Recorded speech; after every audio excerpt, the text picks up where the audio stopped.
కోర్టులో న్యాయం గెలుస్తుంది. నాకు అండగా ఉన్న జనసేన కార్యకర్తలందరికీ ధన్యవాదాలంటూ 2 రోజులుగా హాట్ టాపిక్ గా మారిన కిరణ్ రాయల్ అన్నారు. 15 ఏళ్లుగా చిరంజీవి కుటుంబానికి వీర విధేయుణ్ణి, వారి కుటుంబం మీద ఈగ వాలకుండా చూసుకునే వ్యక్తిని, పవన్ కళ్యాణ్ అభిమానిని అంటూ కాలర్ ఎగరేసుకొని తిరుగుతా జగన్ 2.0 ఫోటో విడుదల చేసినందుకు వైసీపీ నాయకులు కత్తికట్టారు. భూమన కరుణాకర్ రెడ్డి కుటుంబం 25 లక్షలు లక్ష్మికి ఇచ్చి నా మీద ప్రయోగించారని కిరణ్ రాయల్ వాపోయారు. ఇప్పుడు ఆమె జీవితాన్ని నాశనం చేశారు. 2 ఏళ్లుగా అజ్ఞాతంలో ఉన్న ఆమెను బయటకు తీసుకొని వచ్చి జైపూర్ పోలీసులతో అరెస్ట్ చేయించేలా వైసీపీ నాయకులే చేశారని కిరణ్ రాయల్ మండిపడ్డారు. అమ్మాయి కోసం ఫైట్ చేసే లాయర్లు అంతవరు జనాలు అమాయకుల నా మీద వార్తలు రాయించేస్తే ఏమవుతుంది? రాయించుకోండి, ఏమి కాదు.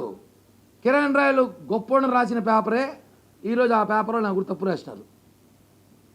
జనాలు తెలుసు, అన్నీ ప్రజలు చూస్తున్నారు. సమయం పడుతుంది అంతే. నేను ఇంకా సమయం ఉంటా, మీరు ఇంకా వాస్తవాలు తెలుసుకుంటారు, ఇంకా చాలా అద్భుతాలు కూడా తెలుసుకుంటారు. అవసరమైతే మీరు జైపూర్ కూడా ప్రెస్ మీట్ పోవాల్సి వస్తుందేమో, వెహికల్ అరేంజ్ చేస్తాను నేనే అవసరమైతే. ఎందుకంటే మీకు జైపూర్ పోతే ఇంకా చాలా విషయాలు తెలుస్తాయి. సీరియస్. జైపూర్కి వెళ్ళి చాంద్వాజీ పోలీస్ స్టేషన్, చాంద్వాజీ దగ్గరలో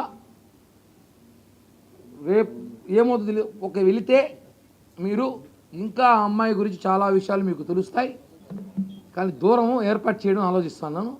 లేట్ తీసుకెళ్లేవాడిని. అదే ఎవరో చెప్తాను టికెట్లు వేసి. నేను మా ఊరు హైదరాబాద్ మరి టికెట్ 10,000 ఆలోచిస్తాను. రేపు పొద్దున పెళ్ళికి పోవాలంటే 10,000 అవుతుంది ఆలోచిస్తామంట. వాళ్ళు చెప్తారు టికెట్లు చెప్తామని చెప్తాను. నేనేం చెప్పినా కన్నా నువ్వు 2 రోజులు సోషల్ మీడియాలో వాళ్ళు లక్ష్మీ అమ్మాయి అప్స్కాన్లో ఉందో తెలుసు. 3 ఏళ్ళకి అప్స్కాన్ సంగతి తెలుసు. నువ్వు మొత్తం నేషనల్ ఛానల్, ఇంటర్నేషనల్ ఛానల్, అన్ని ఛానల్లో నువ్వు వస్తాడు. నేను అబ్జర్వ్ చేస్తాను. నీ ఫోన్ నెంబర్ వాళ్ళకి ఉన్నాయి. వాళ్ళన్నీ కాల్ లిస్ట్ చూస్తారు కదా. ఈ రోజు ఎంత ఈజీగా పట్టుకుంటారు పోలీసు వాళ్ళు. పాకిస్తాన్ మీద పట్టుకొచ్చేస్తారు. వీడు పట్టుకోవడం వస్తామా?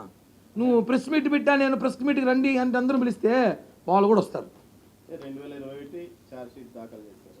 అప్పటి నుంచి అప్స్కాన్లో ఉంది. అప్పటి నుంచి అప్స్కాన్. అమ్మాయి ఇక్కడ ఉండదు. అమ్మాయి వచ్చి నా లాంటి ఎవరినో ఒకరిని బెదిరించి 20 10 లక్షలు తీసుకుని బెంగళూరు, హైదరాబాదు, ఊటీ, కొడైకెనాల్లో దిగుతూ ఉంటున్నాడు ప్రశాంతంగా.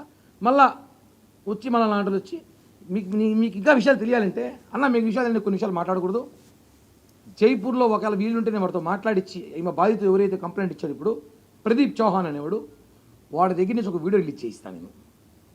ఈమె గురించి వాడు చెప్పితే అద్భుతంగా ఉంటుంది. నేను చెప్పడం కాదు. ఎందుకంటే నేను చెప్పినా అనుకో, నేను ఆరోపణ చేసింది కదా మా కిరణ్ రాయల్, నేను తిట్టింది కదా బా, నువ్వు చైన్లు వేసినావు, ఉంగరాలు వేసినావు తిడతారు. వాడు ఏమి వేయలే.